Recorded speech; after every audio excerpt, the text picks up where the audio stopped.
ლუდის ქარხნის დასახლების მცხოვრებლები საკანალიზაციო სისტემის რეაბილიტაციას ითხოვენ. მოსახლეობას სარდაფიდან ამოსული მძაფრის უნი აწუხებს.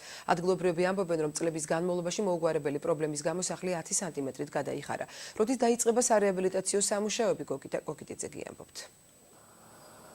გაუმართავი საკანალიზაციო სისტემა და აუტანელი სუნი გენერალ ასლანაბაშიძის 7 ნომერში მცხოვრებლებს წლებია აწუხებთ.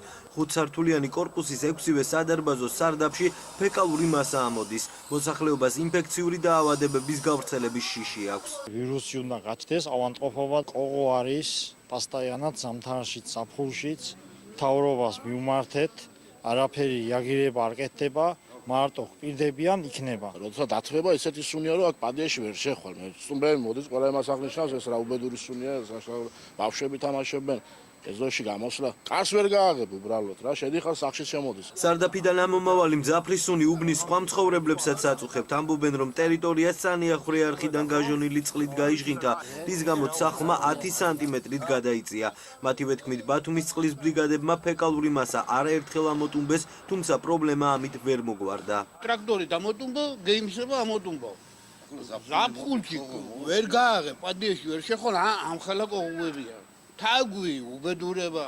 მერიან ვარი მითხრა, მივმართეთ მე წყალკანალს. წყალკანალმა გითხრა, რომ მაგით თქვენი ხარჯით უნდა გაკეთდეს ყველაფერი.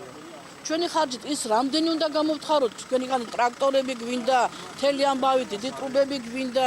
ბათუმის წყალში აცხადებენ, რომ ცენტრალური საკანალიზაციო სისტემა გამართულად მუშაობს. საცხოვრებელი კორპუსის ჭასთან დამაკავშირებელი მილების შეცვლა კი მათ კომპეტენციაში არ შედის. ჩვენიდან არ წარმოადგენს არავითარ პრობლემას, ხდება ჩვეულებრივი ამოტუმბითი და სარემონტო სამუშაოები, თუ ეს არის რა თქმა უნდა ჩვენი კომპეტენცია.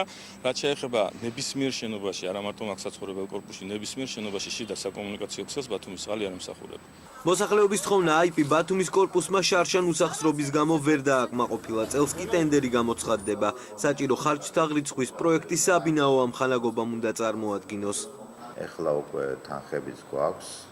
ნელ-ნელა გამარჯვებული უკვე საპროექტოც ყავს. წოდებული გვაქვს უკვე 18 მისამართი, რომელიც გადაუდებელი იყო და პირდაპირ ფეკალი ეზოში ამოდიოდა და ეს სასწრაფო გასაკეთებელია პირველ რიგში ჩავსვით ესენი. როგორც კი საპროექტო მოგვაწვის ხარჯთა რიცხვის ეგრევე გამოაცხადებ ტენდერს და დავიწყებთ სამუშაოებს. ხარჯთა რიცხვის პროექტი მოსახლეობამ საკუთარი სახსრებით უნდა მოამზადოს. პრობლემის მოგვარებამდე კი 70 ოჯახს კვლავ ამ პირობებში მოუწევს ცხოვრება.